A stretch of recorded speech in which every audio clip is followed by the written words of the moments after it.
नमस्कार। अवधि लोक मीमांसा के चैनल पर आपका स्वागत है। मित्रों, लोक बतकही के इस कड़ी में आज एक विशेष चीज़ लेकर हाजिर हूँ। मित्रों, कल्पना करें कि हनुमान जी के मंदिर में हनुमान की मूर्ति आपके प्रसाद और जो चढ़ावा चढ़ता है द्रव्य आदि का सेवन खुद करने लगे, उसको खुद हड़प करने लगे तो स्थितियाँ क्या होंगी। पुजारी और हनुमान जी के बीच के जो रिश्ते क्या उतने ही मधुर रहेंगे और क्या क्या समस्याएं पैदा होंगी। इस व्यंग कथा के केंद्र में यही संदर्भ है। तो मित्रों, आज एक व्यंग कथा लेकर आपके सामने प्रस्तुत हूँ और वह कथा सुनिए और उम्मीद है कि आपको अच्छी लगेगी और यह कथा ज़रूर सुनिएगा, पूरी सुनिएगा। अगर अच्छा न लगे तो आप डिसलाइक भेज दीजिए, जो कमेंट करना हो कर दीजिए, लेकिन सुनिए ज़रूर। अब मुझे पूरा यकीन है कि यह कथा आपको ज़रूर पसंद आएगी।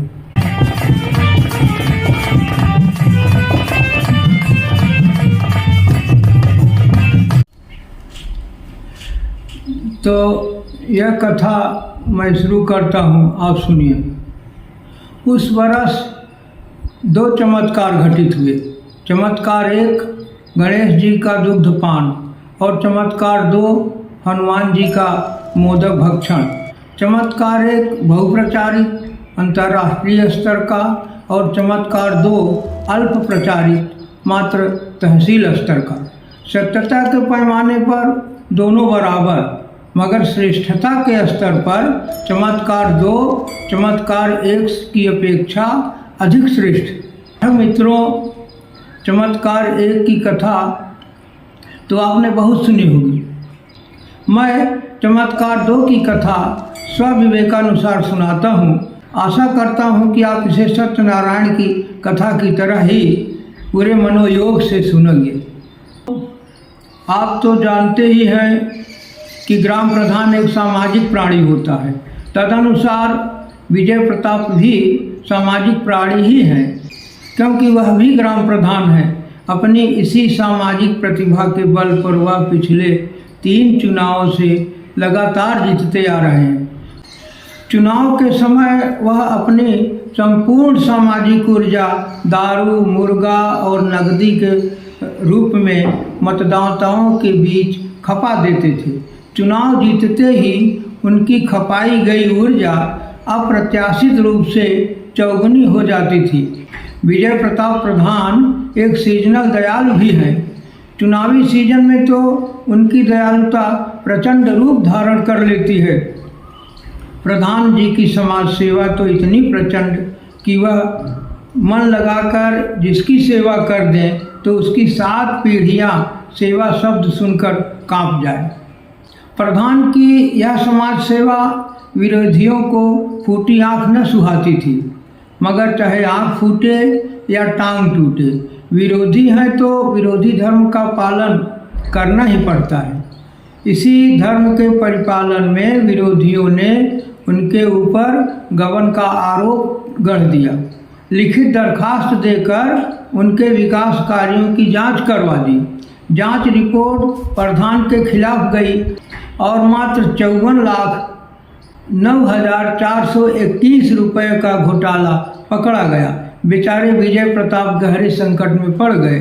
विरोधियों को मिलाने की कोशिश की, मंत्री से जोर लगवाया, लेन देन करके मामले को निपटाने की भी कोशिश की, मगर बात नहीं बनी। अच्छा हुआ बात नहीं बनी, वरना यह पवित्र कथा कैसे बनती। FIR दर्ज हो गई उनके खिलाफ। अब प्रधान का जेल जाना तय था। प्रधान विजय प्रताप के साथ साथ प्रधान भी बहुत दुखी थी। प्रधान बचपन से ही हनुमान भक्ति तो थी, शादी के बाद वह पतिव्रता भी हो गई थी। प्रधान के तपोबल पर ही विजय प्रताप की प्रधानी अब तक अबाध गति से चलती आई थी। वह प्रधान को हिम्मत बंधाते हुए बोली, अरे घबराते क्यों हो बबलू के पापा, अपने हनुमान स्वामी के रहते कोई आपका बाल बांका नहीं कर सकता। तुम्हारे हनुमान स्वामी कोई जज हैं क्या? प्रधान झुंझलाते हुए बोले, अरे हनुमान स्वामी संकट मोचक हैं। कवन सुकाज कठिन जग माही, जो तुम होए तात प्रिय नाही। हनुमान चालीसा में पढ़ा नहीं है क्या? प्रधान ने उद्धरण सहित समझाया तो प्रधान ने उसे डपट दिया, देख बबलुआ की मम्मी, मेरा दिमाग वैसे ही खराब है और ख़राब मत कर, हट यहाँ से। प्रधान ने डांटा तो प्रधान को पत्नी धर्म का पालन करना ही पड़ा। वह मन ही मन भुनभुनाई, घिव देख बाभन चिल्लाई। पैर पटकते हुए वह घर के भीतर चली गई। अगले दिन प्रधान हनुमान रंग की साड़ी पहनकर और हनुमान छाप साबुन से नहाकर सीधे मंदिर में पहुंच गई। पूरे 3 बार हनुमान चालीसा का सस्वर पाठ किया। उसके बाद हनुमान स्वामी का ऐसगान इस प्रकार किया, हे बजरंगबली, तू कृपा निधान हो, तुम ईमानदार हो, तुम ज्ञानी भी हो प्रभु, मुझे सब मालूम है।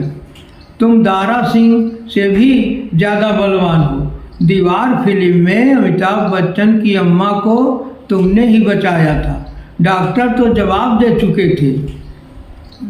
रामानंद सागर की रामायण में भी तुमने बड़े बड़े कारनामे किए थे प्रभु। सीता को न खोजते तो राम अब तक जंगल में ही भटक रहे होते। संजीवनी बूटी न लाते तो लक्ष्मण भैया टे बोल जाते। मैं सब जानती हूँ केसरी नंदन, एक मेहर गुलम्मे को तुमने ही मानस मर्मज्ञ बना डाला प्रभु। मैं सब जानती हूँ पवनसुत, तुम्हारे लिए सब संभव है। मेरा भी एक छोटा सा काम कर दो, मेरे पति को निर्दोष कर दो कृपा निधान। तुम्हारी एक विशाल मंदिर बनवा दूंगी, ठीक है ना प्रभु? सौदा पक्का। अब मैं जा रही हूँ, ख्याल रखना। मित्रों, चमत्कार हो गया। जांच रिपोर्ट के सारे रिकॉर्ड एकदम दुरुस्त हो गए। बिगड़ी हुई रिपोर्ट प्रधान के पक्ष में आकर खड़ी हो गई। प्रधान दोष मुक्त, अधिकारी हैरान, विरोधी स्तब्ध। कोई कुछ समझ ही नहीं सका कि क्या खेला कर दिया प्रधान ने। प्रधान खुद आश्चर्यचकित था। प्रधान मुस्कुराती हुई बोली, देखा, संकट चल गया। कहावत है कि गुजरे गवाह लौटे बराती और किए गए वादे गरज रहने तक ही याद रखे जाते हैं। गरज निकल गई तो प्रधान भी अपना वादा भूल गई। देवताओं को वादा खिलाफी पर कितना क्रोध आता है आपको मालूम होगा। फिर भी हनुमान ने काफ़ी इंतज़ार किया, मगर कब तक इंतज़ार करते बेचारे।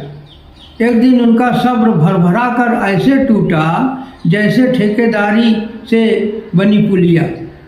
उन्हें अपने श्री राम स्वामी की बात याद आ गई, भय बिन होए न प्रीत। एक रात प्रधान के सपने में आए और लगे फटकारने, कार्य प्रधान, बन गई मेरी मंदिर, खूब मूर्ख बनाती हो, तुम्हारी भी लंका जला दूंगी, समझी कि नहीं? तुम्हारे बलात्कारी बेटे को जिस दिन सजा मिलेगी उस दिन फिर मेरे पास आओगी खींच निपोर कर, एक भी नहीं सुनूंगा तब। प्रधान हनुमान के पैर पकड़कर लगी गिड़गिड़ाने। फिर उसे पक्का वादा करना पड़ा कि सुबह से ही मंदिर निर्माण शुरू कर दूंगी।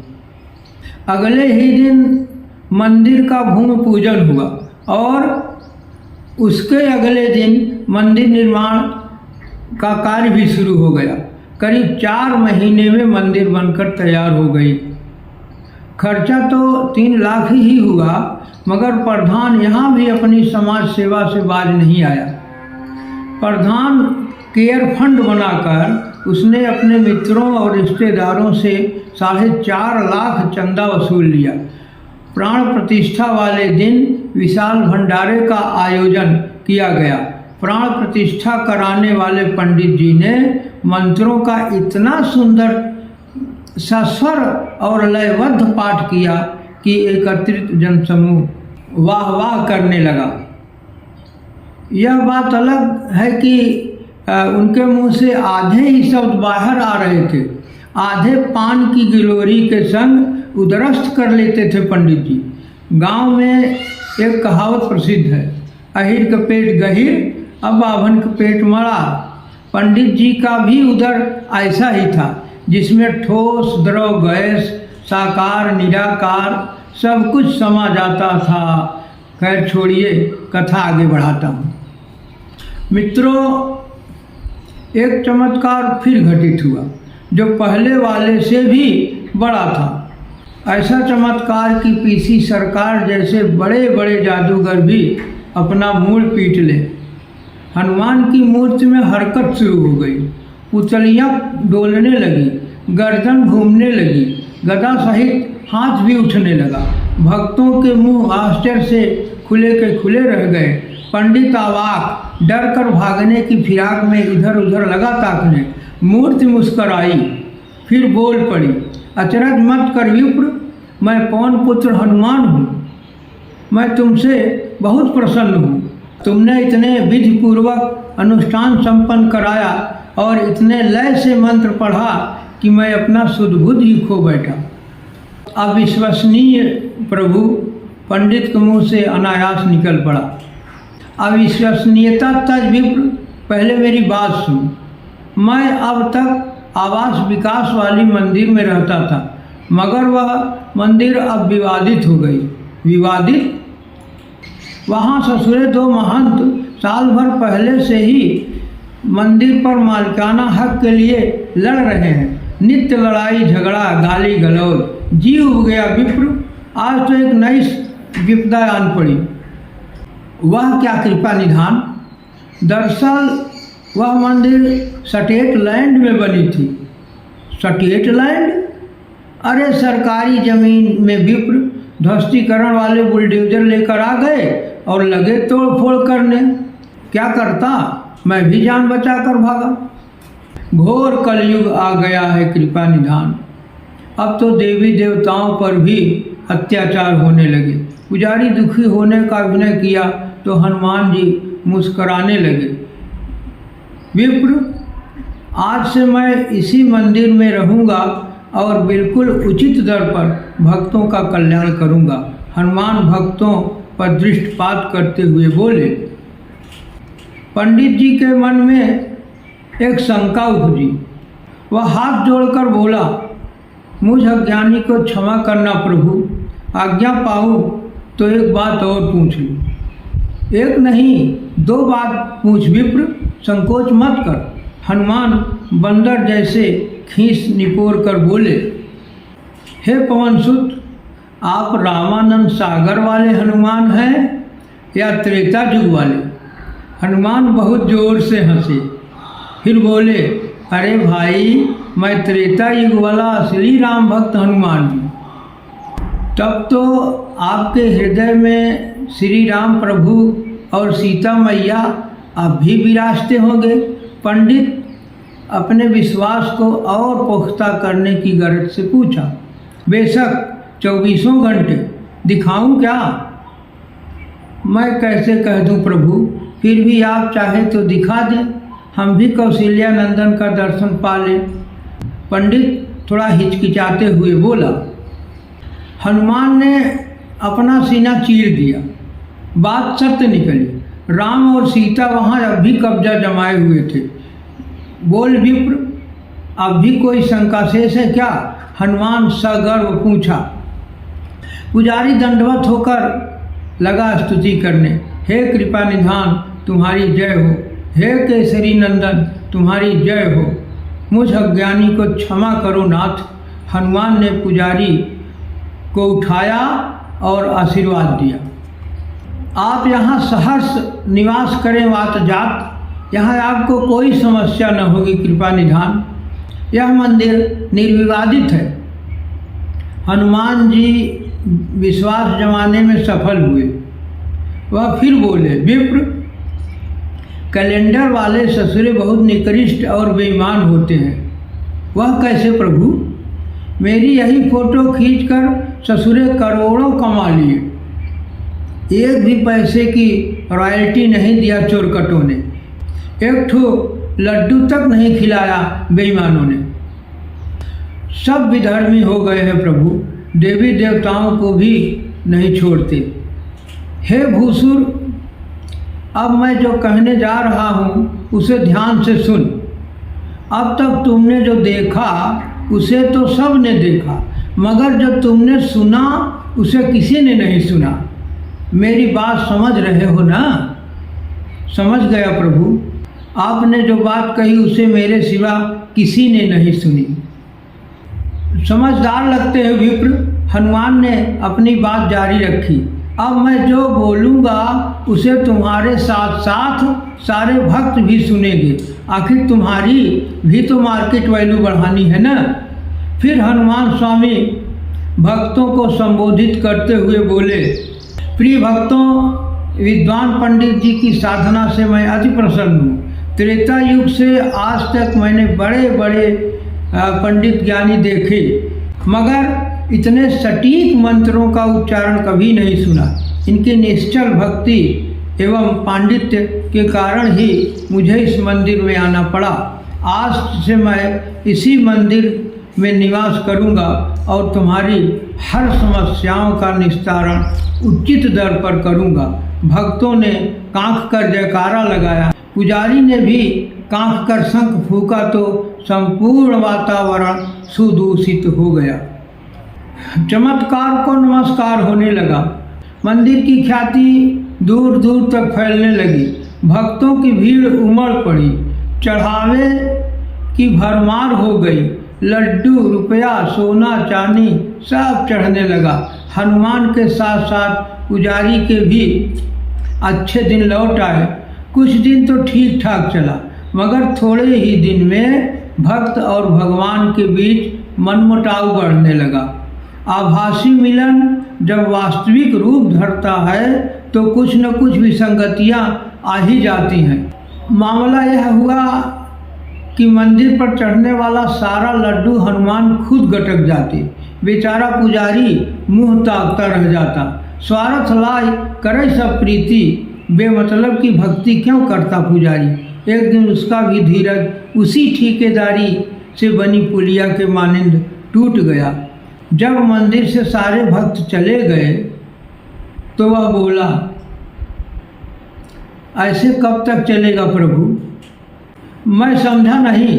हनुमान जानकर भी अनजान बन गए। सारा लड्डू तो आप ही चाप जाते हो, आखिर मेरे भी तो बाल बच्चे हैं। तुम्हारे बाल बच्चे तो तुम्हारे कुकर्मों के परिणाम हैं विप्र। मैं क्या करूं? अब मुझसे भूखे भजन नहीं होगा प्रभु। लड्डू आप खाओ, सेत मेत में भक्ति मैं करूं। अरे विप्र, नाराज काहे होते हो? लड्डू खाता ही हूँ, तुम्हारी तरह बेचता तो नहीं। अब तो आप द्रव्य भी हड़पने लगे। चढ़ावे पर मेरा भी अधिकार है कि नहीं? हनुमान, चढ़ावा तो मेरे नाम पर चढ़ता है ना, तुम्हारा कैसा अधिकार विप्र? अधिकार क्यों नहीं है? आपका विज्ञापन तो हम ही करते हैं प्रभु। अभी सच सच कह दूं तो मिर्ची लग जाएगी। निसंकोच कहो, मिर्ची नहीं लगेगी विप्र। प्रभु, अगर हम आपकी महिमा इतना बढ़ा चढ़ा कर न गाएं तो आपको कोई पूछने वाला न मिलेगा। एक एक लड्डू को तरस जाएंगे। यह तुम्हारा अज्ञान है विप्र। हम अपने प्रताप से पूजे जाते हैं, तुम्हारे विज्ञापन से नहीं। अच्छा यह बताओ प्रभु, अगर तुलसी बाबा हनुमान चालीसा न लिखते तो आपको कौन जानता? तुमको हनुमान चालीसा याद है? पुजारी लगा हकलाने। कोई जवाब नहीं सूझा। उसे ऐसे सवाल की उम्मीद न थी। हकलाओ मत, पूरा चालीसा याद करो। हनुमान की दृष्टि दरवाजे पर जल रहे बल्ब पर पड़ी। वह बोले, विप्र, जैसे बिना बिजली के बल्ब प्रकाशित नहीं होता, वैसे ही हमारी कृपा के बिना भक्त भी आभामंडित नहीं हो सकता है। मगर बिना बल्ब के बिजली का एहसास भी तो नहीं किया जा सकता। क्यों नहीं किया जा सकता? छूकर देखो, भरो झटका मारेगा कि नहीं। समझ गया प्रभु, आपकी कृपा कल्याण नहीं कर सकती, केवल झटका मार सकती है। हनुमान पुजारी का गुस्सा ठंडा करने की गरज से बोले, विप्र तू नाहक नाराज होता है। आखिर बिना खाए पिए कोई काम होता है क्या?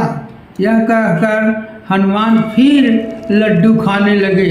लड्डुओं की घटती संख्या और पंडित के गुस्से में युद्ध क्रमानुपात स्थापित हो रहा था। आपको तनिक भी शर्म नहीं आती प्रभु? पुजारी ने अपना गुस्सा उगला।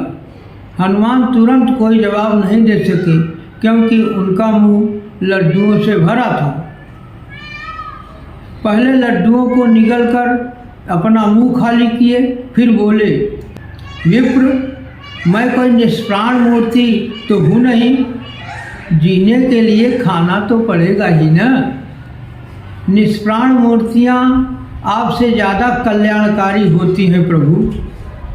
इतनी हौसी तो नहीं होती, प्रसाद तो नहीं चापती, द्रव्य तो नहीं हड़पती, पुजारी का हिस्सा तो नहीं मारती, झगड़ा तो नहीं करती। हनुमान का मुंह लड्डुओं से फिर भर चुका था, इसलिए जवाब नहीं दिया, सिर्फ मुस्कुरा कर काम चला लिया। पुजारी भी विवाद बढ़ाना उचित नहीं समझा, घर चला गया। मित्रों, इधर पंडिताइन अलग परेशान रहती थी। मंदिर में इतनी भीड़ लगती है, इतना प्रसाद और चढ़ावा आता है, सब कहाँ चला जाता है? एक भी लड्डू घर नहीं लाते। पंडित जी कहीं कुमार भी तो नहीं हो गए हैं? पंडिताइन इसी उधेड़ बुन में पड़ी थी, तभी मुंह लटकाए हुए पुजारी आ गए। मंदिर में इतनी भीड़ लगती है, कुछ समझ में नहीं आ रहा है, प्रसाद और चढ़ावा कहाँ चला जाता है? कहीं कोई चक्कर तो नहीं चला रहे हो? पंडिताइन आंख तरेड़ती हुई बोली, क्या बताऊं महाराजन, जब अपनी किस्मत ही खोटी है तो क्या करूं? दुखी पुजारी जवाब दिया। अरे क्या हुआ, कुछ मुझको भी बताओगे कि नहीं? पंडिताइन खींचती हुई बोली। जब पुजारी ने पूरी बात बताई तो पंडिताइन के बदन में आग लग गई। वह इतने दिनों तक अकेले ही कुल लड्डू चापे जा रहे हैं और तुम चुपचाप तमाशा देख रही हो। पंडिताइन ने पूरा गुस्सा पुजारी पर उड़ेल दिया। मुझको काहे डांटते हो महारानी, मैं क्या करूं? घर में तुम डांटो, मंदिर में हनुमान धोबी का कुत्ता हो गया हूं। पुजारी लगभग रोने के कगार पर पहुंच गया तो पंडिताइन को तरस आ गई। थोड़ा स्नेह दिखाती हुई बोली, अच्छा जाओ आराम करो, सवेरे कोई रास्ता निकालूंगी। मित्रों, पुजारिन बहुत विदुषी महिला थी। हनुमान का मामला बहुत जटिल था, कोई साधारण मामला होता तो चुटकी में हल कर देती, फिर भी रात भर में रास्ता खोज ही लिया। सुबह पुजारी को हुक्म दिया, अब तुम वही करोगे जो मैं कहूँगा। हनुमान स्वामी भी जान जाएंगे कि किस पंडिताइन से पाला पड़ा है। फिर पुजारी ने वही किया जो पंडिताइन ने कहा। 2 दिन बाद पुजारी ने पूरे इलाके में जो पर्चा बंटवाया उसमें लिखा था, प्रिय भक्तों, जय श्री राम। ग्राम प्रधान विजय प्रताप जी द्वारा निर्मित मंदिर में एक संकट आन पड़ा है। हनुमान जी की मूर्ति में एक दुष्ट प्रेतात्मा प्रवेश कर गई है। वह स्वयं को हनुमान बताकर भक्तों द्वारा चढ़ाए गए संपूर्ण प्रसाद का भक्षण किए जा रही है। भक्तों की गाढ़ी कमाई के प्रसाद को प्रेत द्वारा भक्षण किए जाने से हनुमान स्वामी बहुत दुखी हैं। उन्होंने आज सपने में मुझको डांटते हुए कहा, क्यों पुजारी, परम ज्ञानी होकर भी तुम प्रेत को पहचान न सके, खबरदार, जब तक इस प्रेत का वध करके मंदिर को मुक्त न करा लूं, तब तक कोई भक्त न मंदिर में आए न ही लड्डू प्रसाद चढ़ाए। मेरे आदेश को न मानने वाला अपने अनिष्ट का स्वयं जिम्मेदार होगा। प्रिय भक्तों, आप लोग हनुमान स्वामी के आदेशानुसार मंदिर में न आए। कृपया अगली सूचना की प्रतीक्षा करें। जय श्री राम। पर्चा प्रधानमंत्री की अपील से भी ज़्यादा असरकारक रहा। मंदिर सूनी हो गई। मंदिर में भक्तों का नामो निशान नहीं रहा। पुजारी साफ सफाई में भी कोताही करने लगा तो पूरी मंदिर में मक्खियों का साम्राज्य स्थापित हो गया। जब मक्खियाँ कम होने लगती तो पुजारी हनुमान से नज़र बचाकर चीनी छींट देता। क्योंकि अब पुजारी और हनुमान के बीच रिश्ता मधुर नहीं रहा, सो उनको मक्खियाँ भी खुद ही उड़ानी पड़ती थी। एक तो गंदगी का राज, दूजे कई दिनों से कुछ खाने को भी नहीं मिला। मंदिर से हनुमान का मोह भंग होने लगा। एक दिन वह पुजारी से बोले, भक्त, मुझे अपने प्रभु की बहुत याद सता रही है, अब मैं अयोध्या जा रहा हूँ। पुजारी करबद्ध बोला, जाइए प्रभु, वहीं से कृपा बनाए रखिएगा। जय श्री राम। हनुमान जी मंदिर त्याग कर अयोध्या चले गए। दूसरे दिन पुजारी का यह पर्चा आया। प्रिय भक्तों, जय श्री राम।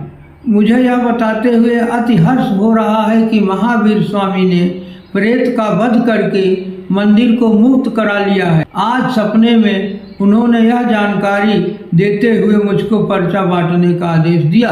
प्रिय भक्तों, मंगलवार के दिन मंदिर का शुद्धिकरण किया जाएगा।